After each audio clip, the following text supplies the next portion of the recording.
Здравствуйте. Хорошо ли меня слышно?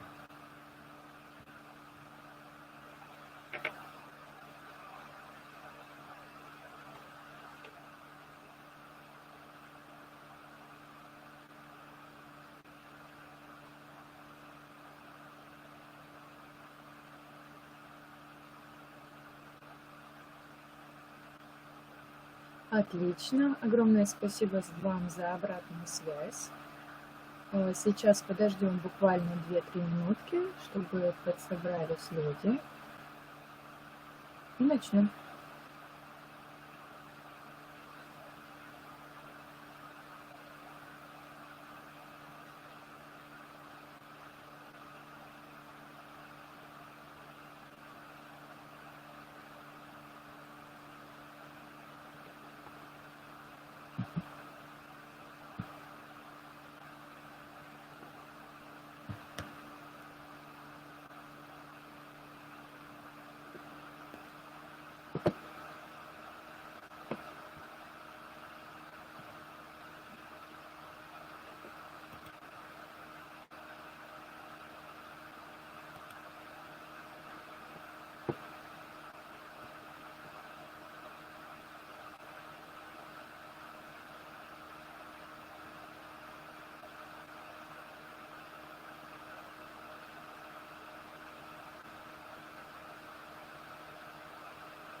Все прекрасно, все готово.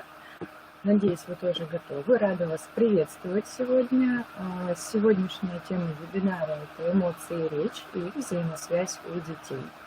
Мы разберем, что это такое, как оно связано, немного поговорим об ОНР и, конечно же, разберемся, как эти самые эмоции у детей развивать. Меня зовут Карина Эдуардовна, я являюсь консультантом Республиканского консультационного центра Коми Республиканского института развития образования. Всем здравствуйте!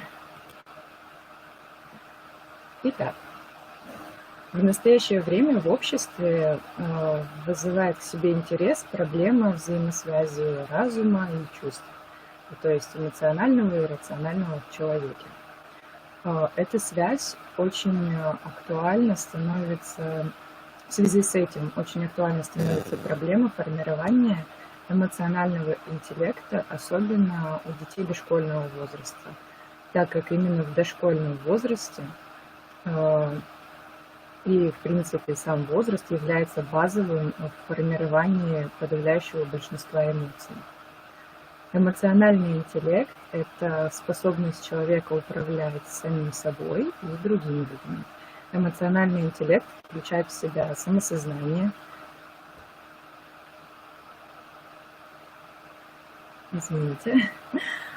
самосознание, контроль импульсивности, уверенность, самомотивацию, оптимизм, коммуникативные навыки, умение эффективно...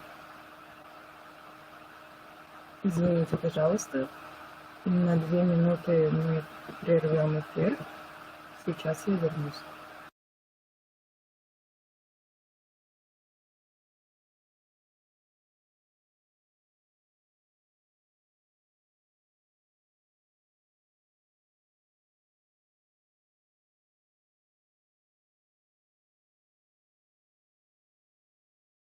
Доложили по работе.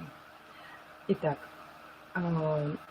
мы остановились на том, что в себя включает эмоциональный интеллект. Итак, начнем заново. Он в себя включает самосознание, контроль импульсивности, уверенность, самомотивацию, оптимизм, коммуникативные навыки, умение эффективно выстраивать взаимоотношения с другими людьми. То есть в целом это очень важный блок, и, соответственно, он достаточно сильно влияет на жизнь в социуме любого человека. Сформированный на достаточном уровне эмоциональный интеллект играет важнейшую роль в жизни ребенка и, соответственно, в его карьере в дальнейшем, как профессионала и вообще члена общества. Однако для того, чтобы уникальный вид интеллекта проявился и сработал, мы должны его развивать, то есть помогать ребенку адаптироваться в современном обществе. Сократовский наказ познания самого себя подразумевает краеугольный камень эмоционального интеллекта, отвечает на вопрос, как осознать, распознать и справиться с возникающими эмоциями. То есть сохранить понимание происходящего, даже когда эмоции полностью захлестывают разум. Как свои, так и эмоции других людей. То есть пойми себя, и ты поймешь другого.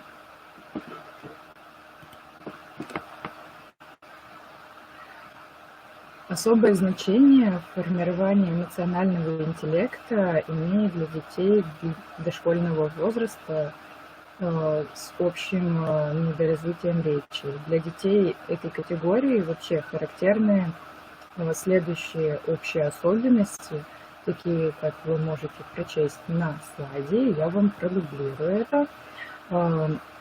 Недостаточность словарного запаса, грамматическое построение фразы, недостатки выражения эмоционально-смыслового высказывания и проявление гипонимии, то есть проявляющиеся в трудном выражении на лице эмоционального состояния.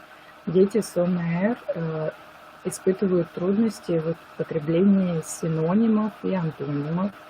Конкретные слова определения они заменяют более широкими, и, например, такие понятия, как веселые и добрые, они собирают воедино и говорят просто, что человек хороший. Могут заменять названия признаков названиями действий и наоборот. Дети с речевыми нарушениями пользуются в основном общими фразами, наиболее распространенными словами и выражениями, которые они воспринимают извне и, соответственно, используют самостоятельно. Эмоционально-экспрессивная лексика используется у них достаточно выборочно и фрагментированно.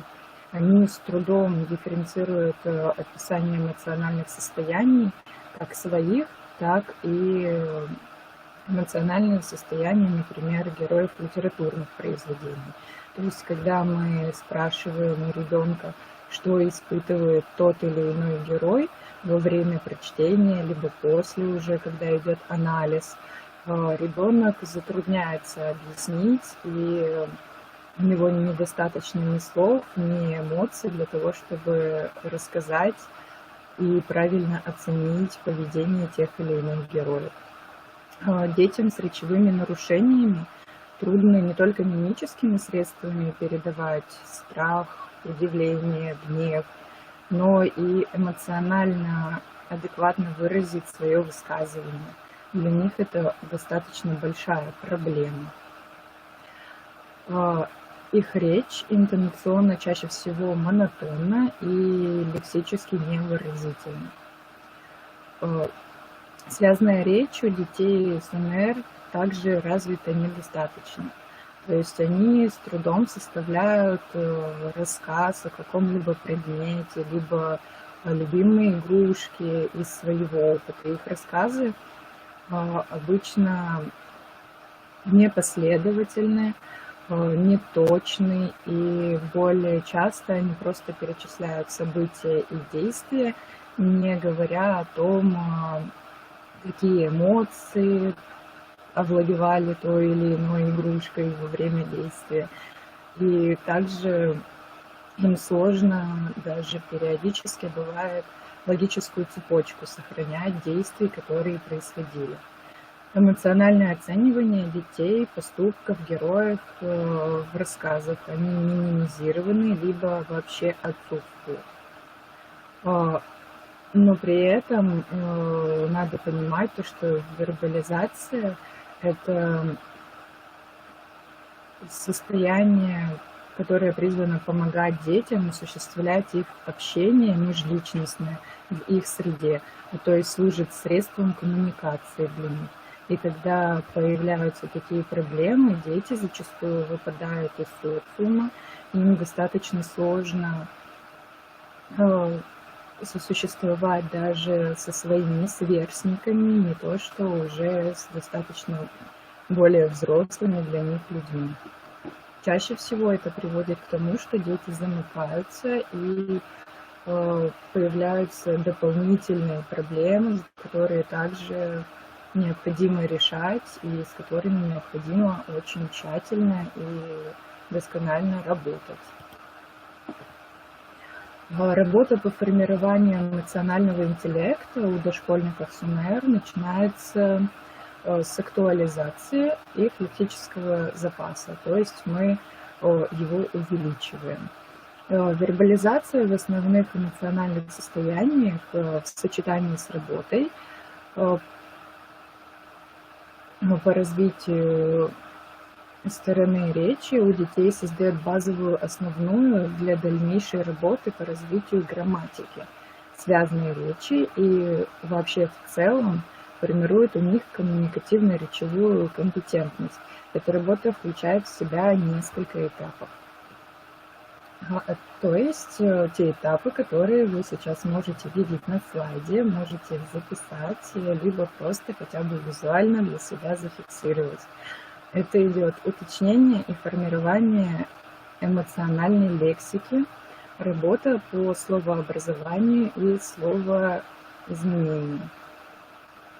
То есть образование слов с уменьшительно-ласкательными значениями и значением увеличения, образование синонимов, антонимов, превосходной степени, прилагательных и так далее. Далее у нас идет степень включения изучения слов и словосочетаний и предложений. Потом развитие паралингвистических средств общения, эмоциональная идентификация, изучение и уточнение эмоциональных состояний, умение их передавать, развитие эмпатии и эмпативности, способности понимать свои чувства и чувства других людей. Формирование интонационной стороны речи, развитие связанной монологической и особенно диалогической формы речи. Почему это так важно? И именно идет вот такая градация. Мы не можем просто взять и какую-то часть развить отдельно от другой. То есть это все должно идти в комплексе и не затруднять для ребенка путь прохождения этого всего. То есть мы всегда идем от меньшего к большему.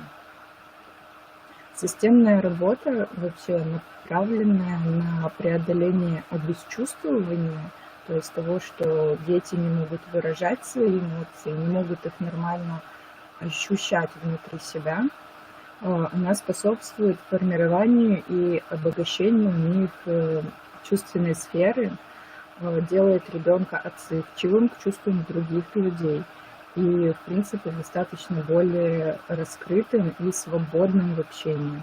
Вербализация эмоций тесно связана с восприятием и пониманием эмоциональных сигналов и собственных, и окружающих, что намного больше дает свободы детям для того, чтобы они спокойнее друг с другом коммуницировали. Таким образом, расширение словаря эмоций идет как через усвоение языковых знаков эмоций, так и путем понимания и осознания собственного эмоционального опыта. В процессе коррекционно-развивающей деятельности происходят изменения в эмоциональной сфере ребенка. Меняются его взгляды на мир, его отношения с окружающими. Соответственно, возрастает потребность в осознавании и контроле своих эмоций, что в конечном итоге ведет к становлению эмоциональной сферы, формированию эмоциональных новообразований. От комплекса оживления, как зачатка основы эмоциональной регуляции, до произвольной осмысленной коррекции эмоционального поведения. И представляет собой к началу младшего школьного возраста уже процесс развития основных элементов эмоционального интеллекта. То есть чем раньше мы начнем работать с ребенком, чем раньше мы начнем проводить вот эту коррекционную работу, тем более легким для ребенка будет переход уже из младшего школьного из дошкольного в младший школьный возраст. Проще пройдет его адаптация, и в дальнейшем его обучение будет более полноценным и комплексным. Дошкольное детство – это вообще особый период. В процессе развития происходят изменения не только психической и интеллектуальной сферы, но и эмоциональной.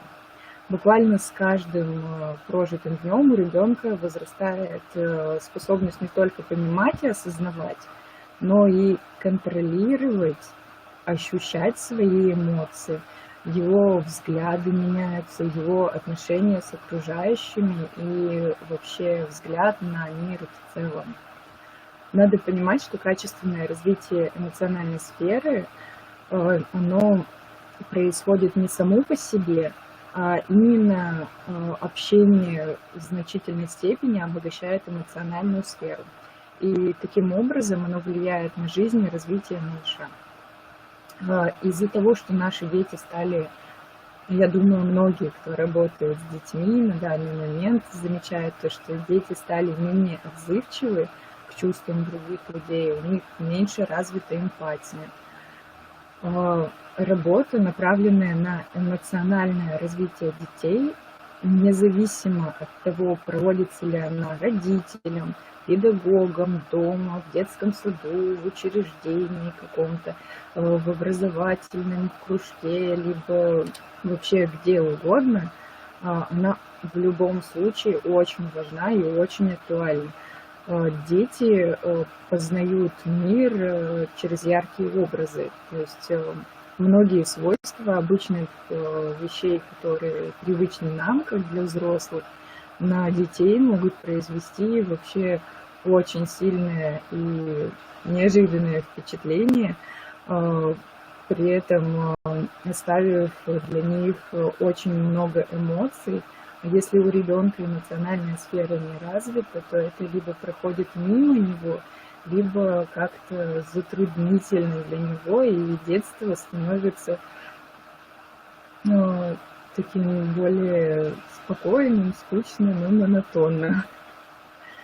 Понимание эмоциональных переживаний происходит параллельно с речевым развитием и в полной их взаимосвязи. Сохин неоднократно подчеркивал, что получаемые ребенком новые впечатления и знания, представления остаются невыразимыми в речи, если они не закрепляются в слове. То есть, помимо того, что ребенок получил свои эмоции, ему необходимо правильно научиться словами их выражать. Для этого, соответственно, необходимо повышать словарный запас, общаться с ребенком и приводить ему разнообразные примеры и закреплять, чтобы он сам мог через ваши примеры объяснить свои эмоции и чувства.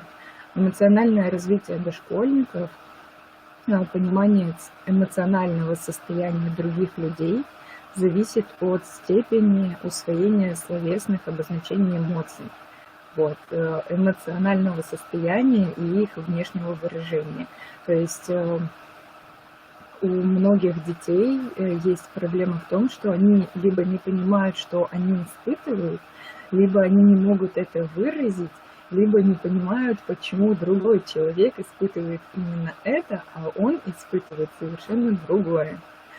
В период дошкольного детства на примере персонажей литературных произведений дети учатся определять и сравнивать основные черты характера героев рассказов, сказок, выражать свое отношение к делам и поступкам. И это способствует формированию у детей устойчивого интереса, поддерживает положительный эмоциональный настрой. И самый лучший способ – это игры, построенные на сюжетах разных художественных произведений. Сказки, пословицы и поговорки, они развивают эмоциональную сферу ребенка, способствуют развитию и формированию его эмоциональной лексики. То есть чем больше мы даем ребенку литературные основы, чем больше мы ее анализируем, тем, соответственно, более насыщенный материал ребенок впитывает в себя, и больше понимания происходящего у него появляется. Сказочные герои вообще привлекают детей тем, что они, соответственно, яркие, они такие выразительные, эмоциональные, они прям вот сочные и насыщенные, и это облегчает детям с их сложностью концентрации внимания. Это помогает им глубже осознавать эмоции и обогатить свой язык, сделать его ярче, сделать его выразительнее. Для детей ведь очень важно, чтобы тот образ, который им преподносится, та история, чтобы она была захватывающей, интересной, чтобы она постоянно как-то менялась, переключала их внимание с одного на другое, потому что невозможно ребенку долгое время усидеть и концентрировать свое внимание на чем-то определенном.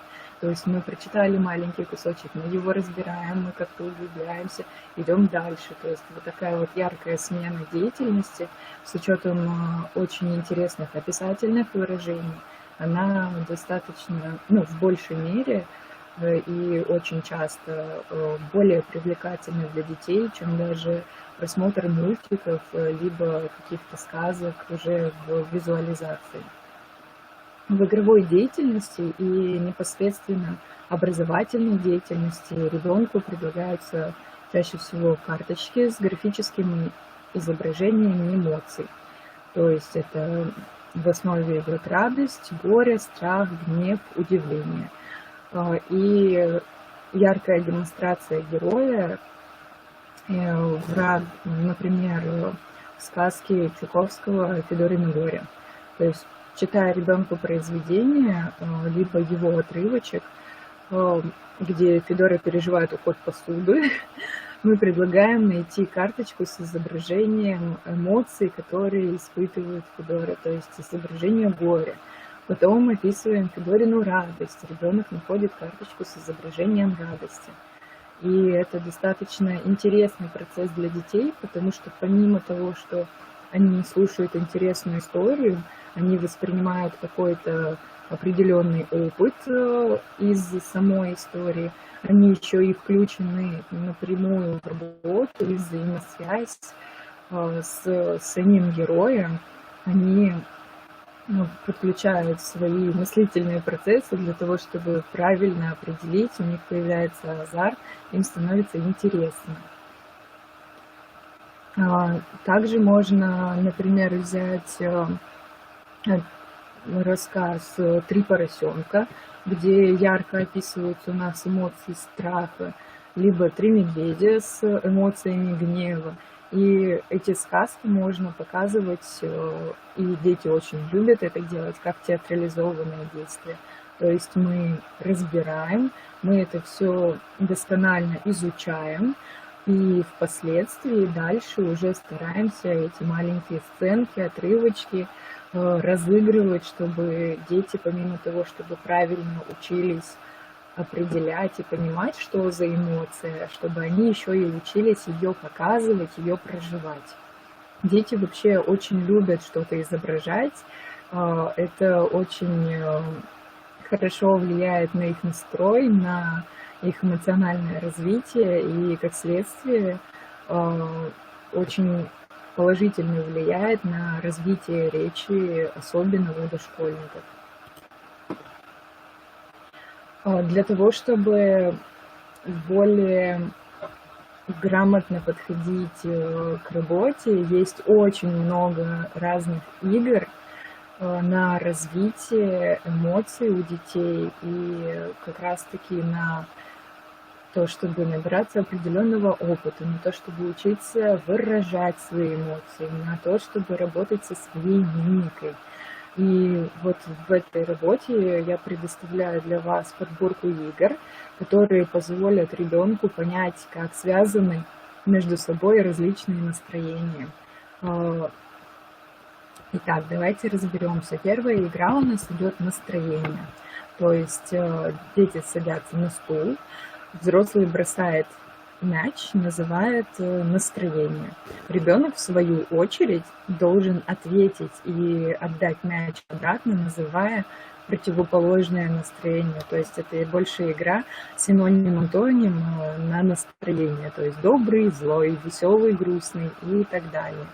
Это помогает детям понимать разницу и обогащает их словарный запас. То есть если ребенок не знает, что ответить, конечно же, ему необходимо помочь, чтобы он проговорил это, отдал мяч. Проходит буквально несколько раз, вы повторяете еще раз для того, чтобы прошло закрепление, чтобы ребенок запомнил это все, понимал это все и уже более осознанно подходил к описанию и пониманию себя. Дальше у нас идет игра «Расскажи стихотворение». Чистоговорку, пословицу, сказку, там уже без разницы. Но главным и основным для этой игры является определение того, как конкретно ты должен рассказать эту историю. То есть мы задаем формат.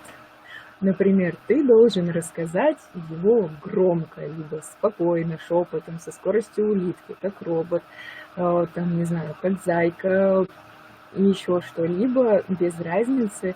Можно придумать достаточно много и интересно для того, чтобы завлечь ребенка в эту игру и дать ему понять то, что абсолютно разные эмоции дают абсолютно разный окрас тому, что он рассказывает, как он это делает, его жестикуляция в этом должна меняться. То есть мы здесь проводим интонационную работу и речевую работу над вот его рассказами, над тем, как он передает тот или иной ритм, ту или иную эмоцию. Дальше можно идти выше и усложнять, то есть можно давать, например, громкость, скорость, либо или громкость, либо или скорость, и добавлять еще при этом эмоцию.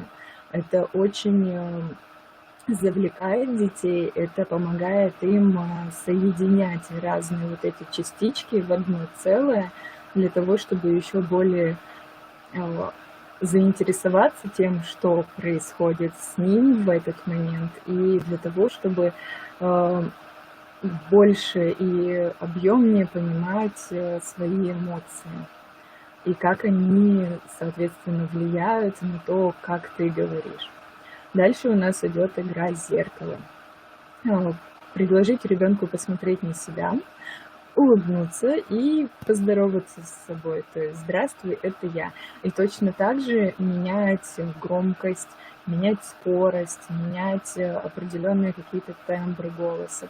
Очень часто дети любят, если вот следите за тем, что смотрит ребенок, разговаривать голосом любимых персонажей, какие-то интонационные моменты повторять. Это очень интересно и завлекает их, помогает им не отвлекаться от того, что происходит.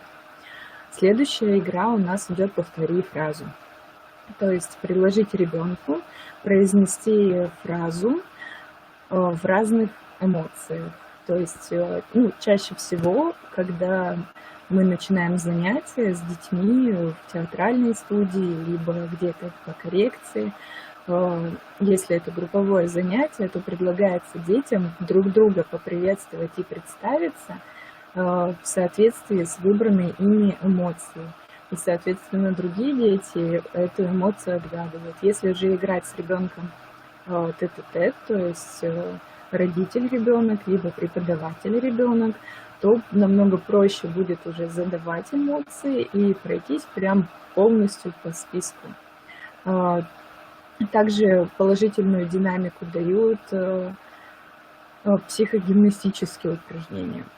Они не только укрепляют и стимулируют мышечный аппарат, но и способствуют развитию пантомимических и мимических движений. То есть помогают в невербальном уже общении детям, помогают им научиться и правильно использовать свое тело и мимику в общении с другими людьми для того, чтобы более конкретно выражать свои эмоции и также по этим же признакам понимать, что испытывают его собеседники. Например, в рамках лексической темы есть такая игра, как «Дикие лесные животные», где дети с помощью педагога изображают походку и движение диких лесных животных, то есть зайца, лисы, медведя, волка, белки и так далее. И затем рассказывают, по каким признакам узнали то или иное животное, либо по какой причине они выбрали именно такое движение для того, чтобы изобразить. То есть у детей должно быть полное вот это понимание. Они должны понимать то, что от того, как они показывают и как они реализуют это в действии, влияет это насколько сильно на то, как поймут его другие дети и, соответственно, также уже в дальнейшем другие люди в целом. У детей в этих играх появляется понимание того, что помимо того, что они скажут, оценивают еще и то, как они при этом будут двигаться и как при этом будет работать их мимика. Соответственно, дальше можно дополнять уже голосом какие-то моменты. То есть здесь у нас игра именно на движение, а можно именно голосовые, потом их соединять. И в целом вообще все вот эти игры, их можно друг с другом комбинировать, совмещать и устраивать прям очень интересные, насыщенные занятия, которые для детей как дома, так и вне дома будут очень интересны и очень увлекательны. Так, главной особенностью дошкольного возраста является возникновение планирующей функции речи. В ролевой игре дети через восприятие и последующее обсуждение произведений учатся понимать внутренний мир героев, сопереживать им, верить в их силы и понимать, кому они испытывают положительные эмоции, кому они испытывают негативные эмоции. Для детей очень важно при изучении нового материала дать им понять то, что, точнее, для них важно, чтобы у них сформировалось понимание того, что происходит в этом рассказе, потому что очень часто бывает такое, что у детей, которые не понимают, в соответствии с дальнейшим интереса к этой деятельности не проявляется.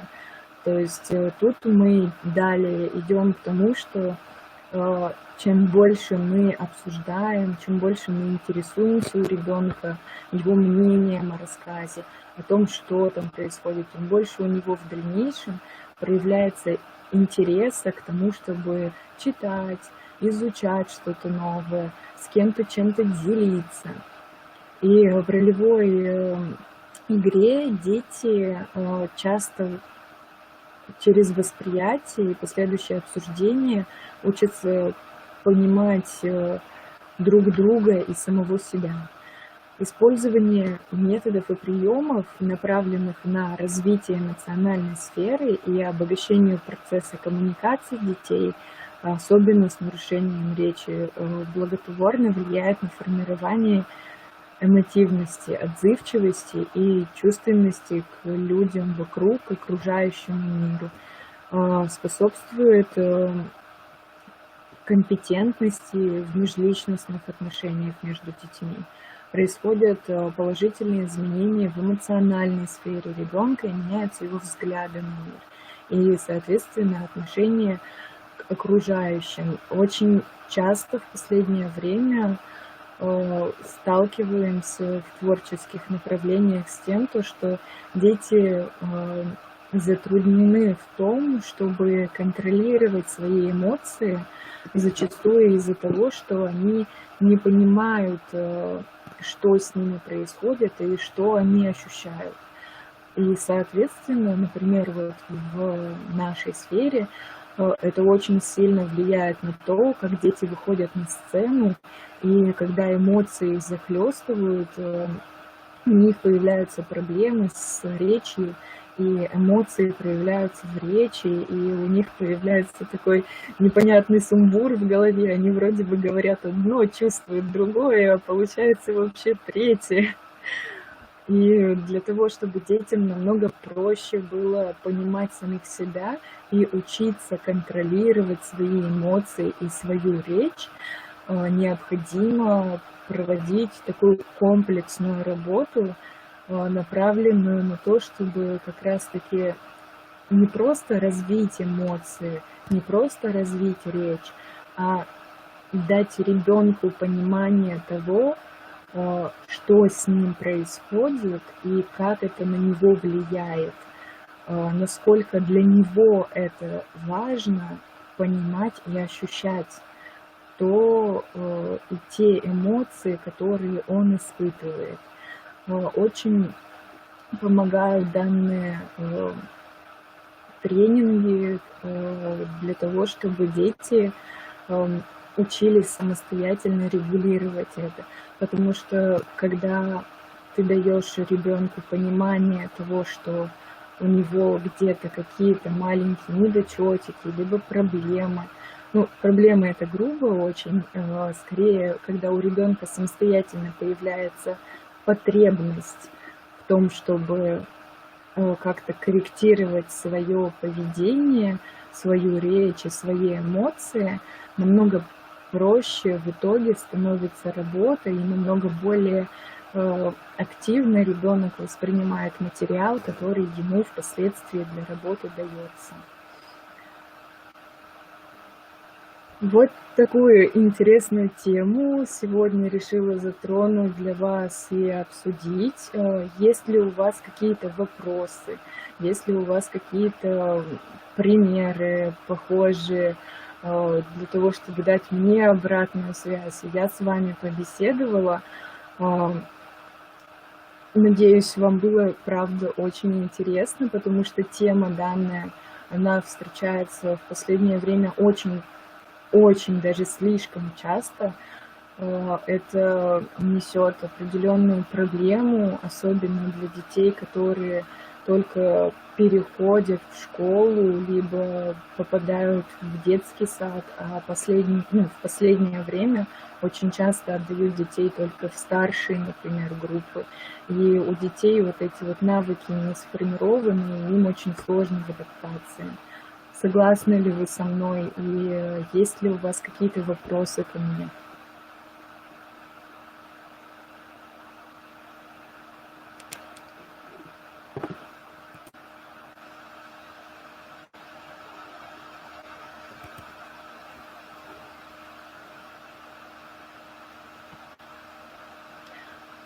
Хорошо. На данный момент ваших вопросов я не вижу. Если же что-то у вас появится, вы обязательно обращайтесь, обязательно пишите, спрашивайте. Впоследствии, возможно, на следующих вебинарах мы обсудим еще какие-то моменты. Очень благодарна вам за вашу обратную связь, за ваше присутствие. Огромное спасибо вам за внимание. И далее записаться, конечно же, на саму непосредственно консультацию по необходимым вам вопросам, по ответам, которые вас волнуют насчет ваших детей, общения в семье и так далее, вы можете по данным, указанным на слайде, Желаю вам продуктивной работы с вашими детками, хороших результатов. И дети — это наше будущее.